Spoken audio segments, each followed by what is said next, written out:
د بخښنې نړیوال سازمان د افغان کډوالو د غیر قانوني اخراج د پای ته رسیدلو غوښتنه کړې او ویلي دي چې افغان کډوال باید د نړیوال بشري قوانینو له مخې خوندي او ملاتړ وشي. دغه سازمان د کډوالۍ د نړیوالې ورځې په مناسبت پر خپل ایکس باندې لیکلي دي چې میلیونونه افغانان کډوال د نړۍ له بېلابېلو هیوادونو ایستل کېږي او بیرته افغانستان ته ستنېږي. د بخښنې نړیوال سازمان په وینا اخراج شوي افغانان داسې هیواد ته ستنېږي چې له سخت اقتصادي بحران سره مخ او د بشري حقوقو وضعیت پکې د اندېښنې وړ وي. سازمان همدارنګه د افغان کډوالو د نیولو او جبري ایستلو د درولو غوښتنه کړې او له نړیوال ټولنې غوښتي چې د نړیوالو بشري اصولو پر بنسټ له افغان کډوالو ملاتړ وکړي.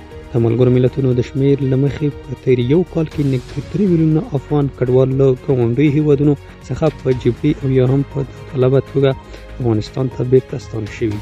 دا و زموږ د نن ورځې خبر. که زموږ چینل مو نه وي سبسکرایب کړی نو د سایبرګزی نیوز چینل در سره سبسکرایب کړئ.